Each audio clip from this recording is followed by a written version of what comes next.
లండన్లోని madam Tussauds మ్యూజియంలో రామ్ చరణ్ తన మైనపు విగ్రహ ఆవిష్కరణలో పాల్గొన్నాడు. రామ్ చరణ్తో పాటు భార్య ఉపాసన, కుమార్తె కుంకార, చిరంజీవి, సురేఖ పాల్గొన్న విజువల్స్ నెట్టింట్లో సందడి చేస్తున్నాయి.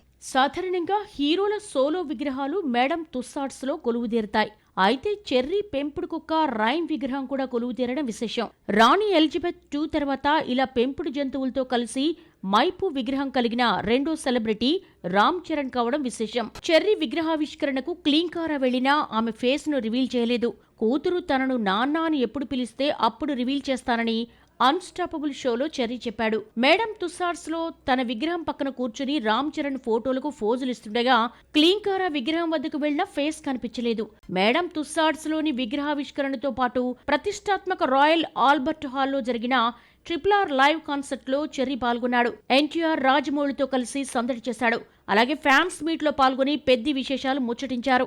సినిమా 30% పూర్తయిందని, రంగస్థలం కంటే బాగుంటుందన్నాడు Ram Charan. Stylish star planning బాగుంది, కానీ ఆచరణలో ఫెయిల్ అవుతున్నాడా? అల్లు అర్జున్ ఒకటనుకుంటే మరొకటి జరుగుతోందా? ఏ తప్పైతే చేయొద్దు అనుకున్నాడో మళ్ళీ అదే చేస్తున్నాడు. ఏ విషయంలో అనుకుంటున్నారా? అయితే వాచ్ స్టోరీ. పుష్ప 2 సెట్స్ పై ఉండగానే త్రివిక్రమ్ సినిమాకి గ్రీన్ సిగ్నల్ ఇచ్చాడు బన్నీ. ఈసారి గురూజీ రెగ్యులర్ సోషల్ మూవీ కాకుండా పాన్ ఇండియా హీరోతో మైథలాజికల్ థ్రిల్లర్ స్టోరీ రాసుకున్నాడు. ఇంకేముంది, జులాయి, సన్ ఆఫ్ సత్యమూర్తి, అలవైకుంఠపురంలో వంటి హ్యాట్రిక్ హిట్ కాంబో రిపీట్ అవుతుందని అల్లు ఫ్యాన్స్ హ్యాపీగా ఫీల్ అయ్యారు. అయితే ఉన్నట్టుండి అట్లీ మూవీ తెరపైకొచ్చింది. త్రివిక్రమ్ సినిమా వెనక్కి జరిగి తెరపైకి అట్లీ రావడంతో రకరకాల కథనాలు వినిపించాయి. త్రివిక్రమ్ కథ ఇంకా రెడీ కాలేదని, ప్రీ ప్రొడక్షన్ వర్క్ ఇంకా టైం పట్టడంతో గ్యాప్ లేకుండా అట్లీ మూవీని ఓకే చేశాడు అన్న న్యూస్ స్ప్రెడ్ అయింది. అయితే అట్లీ సినిమా కూడా 2 ఏళ్లు పడుతోంది. అట్లీ సినిమా కోసం బన్నీ ఆ మధ్య హాలీవుడ్ వెళ్లి VFX సంస్థలను కలిసొచ్చాడు. రిలీజ్ చేసిన వీడియో చూస్తుంటే హాలీవుడ్ రేంజ్ లో ఏదో సంథింగ్ స్పెషల్ ప్లాన్ చేస్తున్నారని అర్థమవుతోంది. ఎలాంటి స్టోరీ రెడీ చేశాడో కానీ జూన్లో మొదలవుతుంది అనుకున్న ఈ పాన్ వరల్డ్ మూవీ ఈ ఏడాది సెట్స్ పైకి వస్తుందా అన్న డౌట్ క్రియేట్ అవుతోంది. అంతా సవ్యంగా జరిగితే దసరాకు లేదంటే డిసెంబర్లో రెగ్యులర్ షూటింగ్లోకి వెళ్తుంది. లేదంటే 2026లో స్టార్ట్ చేసి 2027లో రిలీజ్ చేస్తారట. పుష్ప 2 కోసం బన్నీ 5 ఏళ్లు గడిపేశాడు. ఇలాంటి గ్యాప్ మరొకసారి రాకూడదని త్రివిక్రమ్ మూవీని పక్కన పెట్టి అట్లీ సినిమాను ఓకే చేస్తే పట్టాలెక్కడానికి ఏడాది పడుతోంది. లాస్ట్ సినిమా పుష్ప 2 2024 డిసెంబర్ 5న రిలీజ్ కాగా దాదాపు 3 ఏళ్ల తర్వాత బన్నీ కనిపిస్తాడన్నమాట. పవన్ కళ్యాణ్ మారిపోయాడా? ఇక నుంచి సినిమా షూటింగ్స్కే ఇంపార్టెన్స్ ఇస్తాడా? హరిహర వీరమల్లు పూర్తి కావడానికి 5 ఏళ్లు పట్టింది. 3 ఏళ్లుగా మొదలుగాని ఉస్తాద్ భగత్ సింగ్, 5 నెలలుగా షూటింగ్ జరిగిన ఓజీ. ఇలాంటి పరిస్థితుల్లో పవన్ వరుస డేట్స్ చేయడం షాక్ ఇస్తోంది. పవన్ లో ఇంత మార్పుకు రీజన్ ఏంటి? హరిహర వీరమల్లు పూర్తి కావడానికి 5 ఏళ్లు పట్టింది. వారం పాటు డేట్స్ ఇవ్వడానికి 1.5 టైం తీసుకుని రీసెంట్ గా పూర్తి చేశాడు పవర్ స్టార్.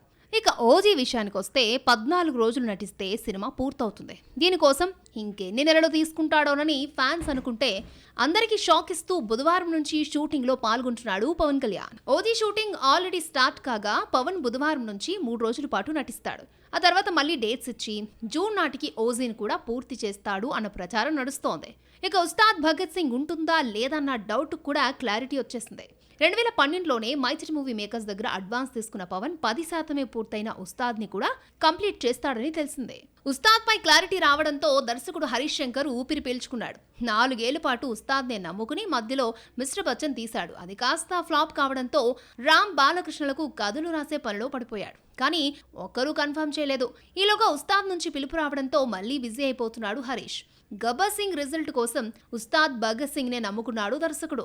పవన్ వరుసపెట్టి డేట్స్ ఇచ్చేయడంతో చేతిలో ఉన్న 3 సినిమాలు హరిహర వీరమల్లు, ఉస్తాద్ భగత్ సింగ్, ఓజీ పూర్తి చేసి మరికొన్ని కొత్త సినిమాలు ఓకే చేస్తారన్న ప్రచారం కూడా నడుస్తోంది. రాజకీయాల్లో బిజీగా ఉన్న పార్టీ నడిపించడానికి సినిమాలు వదిలిపెట్టనని పవన్ గతంలోనే చెప్పారు. కొత్త ప్రాజెక్టులకు గ్రీన్ సిగ్నల్ ఇచ్చేది లేనిది 3 సినిమాల రిజల్ట్ పై ఆధారపడి ఉంటుంది. జూన్ 12న వీరమల్లు రిలీజ్ కి ప్రయత్నాలు చేస్తున్నారు. అనుకున్న టైంలో ఓజీ పూర్తయితే దసరాకు వస్తుంది. ఇక ఉస్తాద్ 26 సమ్మర్ కి రానుంది. ఎంతటి క్లాసిక్ సినిమా అయినా ఈ జనరేషన్ ఆడియన్స్ పట్టించుకోవడం లేదా? ఆహా ఓహో అంటూ ఎన్ని కథలు చెప్పినా వినిపించుకోవడం లేదా? అప్పట్లో చరిత్ర క్రియేట్ చేసిన సినిమాలను రిలీజ్ చేస్తే ఆశించిన రీతిలో కలెక్షన్స్ ఎందుకు రావడం లేదు? పోకిరి, ఖుషి వంటి ఈ జనరేషన్ మూవీస్ ని మళ్ళీ రిలీజ్ చేస్తే కాస్తో గొప్పో చూస్తున్నారే కానీ 30 ఏళ్ల క్రితం వచ్చిన బ్లాక్ బాస్టర్స్ ని లైట్ గా తీసుకుంటున్నారు. అప్పటి తరమే మళ్ళీ చూస్తున్నారే తప్ప ఈ జనరేషన్ ఆడియన్స్ పట్టించుకోవడం లేదు. 35 ఏళ్ల క్రితం వచ్చిన జగదేక వీరుడు అతిలోక సుందరి చిరంజీవి కెరియర్ లో టాప్ 5 లో ఒకటిగా నిలిచింది. ఇప్పటి గ్రాఫిక్స్ కు పడిపోతూ VFX హంగులు లేకుండా దర్శకేంద్రుడు సృష్టించిన ఈ సినిమాను 9న రిలీజ్ చేస్తే 3 కోట్ల గ్రాస్ కూడా రాబట్లేదు. రిలీజ్ కోసం బాగానే ప్రమోషన్ చేశారు. స్పెషల్ ఇంటర్వ్యూ చేసిన ఆడియన్స్ మాత్రం థియేటర్స్ వైపు వెళ్ళలేకపోయారు. ఇండియాలోనే తొలి టైమ్ మిషన్ మూవీ ఆదిత్య 369ను ఆ మధ్య రిలీజ్ చేస్తే వసూళ్లు అంతంత మాత్రమే. రిలీజ్ సందర్భంగా పెట్టిన ప్రెస్ మీట్ కు బాలయ్య హాజరయ్యాడు. అప్పట్లో ఇదొక గొప్ప ప్రయోగమే అయినా ఆడియన్స్ మాత్రం ఇంట్రెస్ట్ చూపించలేదు. చిరంజీవి కెరియర్ లో సూపర్ హిట్ గా నిలిచిన సినిమా గ్యాంగ్ లీడర్. చేయి చూసావా ఎంత రఫ్ గా ఉందో, రఫ్ ఆడిస్తా అని మెగాస్టార్ మేనరిజం ఇప్పటికీ పాపులరే. ఇక బప్పిలిహరి ఇచ్చిన ట్యూన్స్ కి అదిరిపోయే స్టెప్లేసాడు చిరు. అంతలా మెప్పించిన యాక్షన్ ఎంటర్టైనర్ ను రిలీజ్ చేస్తే వసూళ్లు ఏమాత్రం బాగోలేదు. అయితే దీనికి రీజన్ లేకపోలేదు. వాల్తేరు వేరై వచ్చి 50 రోజులు కాకుండానే గ్యాంగ్ లీడర్ రావడం ఈ రిలీజ్ మూవీకి మైనస్ అయింది. 10-15 ఏళ్ల క్రితం వచ్చిన స్టార్ హీరోల సినిమాలను మళ్ళీ విడుదల చేస్తే కాస్తో గొప్ప చూస్తున్నారు. సీనియర్స్ గతంలో ఎంత గొప్ప సినిమా చేసినా చూడడం లేదు. మురారీని మళ్ళీ రిలీజ్ చేస్తే 8,90,00,000 గ్రాస్ తో టాప్ ప్లేస్ లో ఉంది. ప్రభాస్, పవన్ కళ్యాణ్, మహేష్, ఎన్టీఆర్, బన్నీ, రామ్ చరణ్ వీళ్ళందరూ బాక్సాఫీస్ వద్ద 100,000 కోట్లు రాబట్టినా రిలీజ్ దగ్గరకు వచ్చేసరికి 10 కోట్లు కూడా తీసుకురాలేకపోతున్నారు. మురారీ తర్వాత 8 కోట్లతో గబ్బర్ సింగ్ సెకండ్ ప్లేస్ లో ఉంది. తెలుగులో మురారీ, గబ్బర్ సింగ్ తర్వాత 7.46 కోట్లతో ఖుషి, 6.75 కోట్లతో ఆర్య 2, 6.60 కోట్లతో సీతమ్మ వాకిట్లో సిరిమల చెట్టు టాప్ 5 ప్లేస్ లో ఉన్నాయి. తెలుగులో రిలీజ్ మూవీ 10 కోట్లు తీసుకురాకపోయినా తమిళ్లో విజయ్ గిల్లీ 32.50 కోట్లు తీసుకొచ్చింది. దమ్ముంటే పట్టుకురా షెకావత్తు, నీకు రాసిస్తా సిండికేట్. పుష్ప 2లో బన్నీలా ఇలాంటి ఛాలెంజే సమంత కూడా విసిరింది. అయితే బయట వాళ్ళు కాకుండా సమంతనే తనకి తాను సవాల్గా తీసుకుందట. ఇంతకీ ఏ విషయంలో అనుకుంటున్నారా? పుష్పలో ఊ అంటావా సాంగ్ చేయడానికి ఐటమ్ గర్ల్ గా మారినప్పుడు ఫేస్ చేసిన ఛాలెంజ్ ఏంటో చూసేద్దామా? డివోర్స్ తర్వాత సమంత ఐటమ్ గర్ల్ గా మారడంతో ఫిల్మ్ ఇండస్ట్రీలోనే కాదు సోషల్ మీడియాలో రకరకాల కామెంట్స్ వినిపించాయి. సాంగ్ చేస్తే కెరియర్ నాశనం అయిపోతుందని దగ్గర వాళ్ళు కూడా హెచ్చరించారట. నిర్మాతగా మారి తీసిన శుభం ప్రమోషన్లో ఐటమ్ సాంగ్ టాపిక్ వచ్చినప్పుడు ఆసక్తికర విషయాలు పంచుకుంది శామ్. ఐటమ్ సాంగ్ ఆఫర్ వచ్చినప్పుడు అందరూ చెయ్యొద్దన్న వాళ్లే. అయితే సమంతకు సమంతే ఛాలెంజ్ చేసుకుంది. అప్పటి వరకు హాట్ గా కనిపించలేదు. తనకు తాను హాట్ బ్యూటీ అని కూడా అనుకోలేదట. కెరియర్ లో ఐటమ్ సాంగ్ చేయలేదు. మరి ఐటమ్ సాంగ్ సెట్ అవుతానా లేదా అని తనను తాను పరీక్షించుకోవాలి అనిపించిందని ఛాలెంజ్ గా తీసుకుని ఐటమ్ సాంగ్ చేశానని చెప్పుకొచ్చింది శామ్. అప్పటి వరకు క్యూట్ బబ్లీ టైప్ క్యారెక్టర్స్ చేశానని, హాట్ కోణంలో తనను తాను చూడాలనిపించిందని ఐటమ్ గర్ల్ గా మారిందట. ఐటమ్ సాంగ్ ను ఛాలెంజ్ గా తీసుకుని చేయాలనుకున్నా. మొదటి రోజు చుట్టూ 500 మంది జూనియర్ ఆర్టిస్టులు ఉండడంతో టెన్షన్ పడ్డారని, మొదటి షాట్ తీసే టైంలో వణికిపోయారని చెప్పింది సమంత. ఇలాంటి సాంగ్ లో కనిపించడం కొత్తగా అనిపించిందని, ఇది ఒకసారి చెయ్యాలనుకున్న ఛాలెంజ్ మాత్రమేనని చెప్పింది శామ్. ఆ మధ్య ఒక ఇంటర్వ్యూలో మరొక ఐటమ్ సాంగ్ చేయనని వెల్లడించింది. ఈ సాంగ్ కోసం రిహార్సల్స్ కూడా చేసిందట Samantha.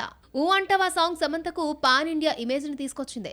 Web series the family men 2 సమంతకు హిందీలో క్రేజ్ తీసుకొచ్చిన ఐటమ్ సాంగ్ తో సూపర్ క్రేజ్ అందుకుంది. పుష్ప రిలీజ్ అయి అన్ని భాషల్లో హిట్ కావడం సమంతకు ఇండియా వైడ్ గుర్తింపు దక్కింది. తమిళ కమెడియన్ సంతానంపై హిందూ సంఘాలు మండిపడుతున్నాయి. సంతానం హీరోగా నటించిన డిడి నెక్స్ట్ లెవెల్ మూవీ ఈ నెల 16న రిలీజ్ అవుతోంది. శ్రీనివాస గోవింద అంటూ సాగే వెంకటేశ్వరుడు పాటను ప్యారడీ చేశారు. దీనిపై వచ్చిన విమర్శలను సంతానం తేలిగ్గా తీసుకోవడం వివాదానికి కారణమవుతోంది. తమిళ స్టార్ కమెడియన్ సంతానం నోరు పారేసుకున్నాడు. హీరోగా యూటర్న్ తీసుకున్న తర్వాత కామెడీ వేషాలు తగ్గించిన సంతానం డిడి నెక్స్ట్ లెవెల్ అనే హారర్ కామెడీ మూవీ చేశాడు. ఈ సినిమాని 16న తమిళ్తో పాటు తెలుగులో కూడా రిలీజ్ చేస్తున్నారు. కిస్సా అంటూ సాగే పాట వివాదంలో చిక్కుకుంది. శ్రీనివాస గోవింద పాటను ప్యారడీ చేసి భక్తి భావాన్ని ఖూనీ చేశారంటూ హిందూ సంఘాలు ఆగ్రహం వ్యక్తం చేస్తున్నాయి. సినిమాలో పాటలను తొలగించాలని డిమాండ్ చేస్తూ పోలీస్ స్టేషన్స్ లో కేసులు నమోదయ్యాయి. ఈ వివాదంపై స్వయంగా సంతానం స్పందిస్తూ తిరుమల శ్రీవారిని మేం అవమానించలేదు, సెన్సార్ నిబంధనలకు కట్టుబడి తీశామన్నారు. రోడ్డు మీదే పోయే వాళ్ళు ఏదో ఒకటి మాట్లాడతారని, ప్రతి ఒక్కరికి సమాధానం చెప్పాల్సిన అవసరం లేదని రివర్స్ అయ్యాడు. దేవుడు పాటని ప్యారడీ చేసి అవమానించలేదంటావా, తప్పు చేసి సమర్థించుకుంటావా అంటూ నెటిజన్లు ఫైర్ అవుతున్నారు. విమర్శలను హీరో లైట్ తీసుకోవడంతో ఈ వివాదం ముదురుతోంది.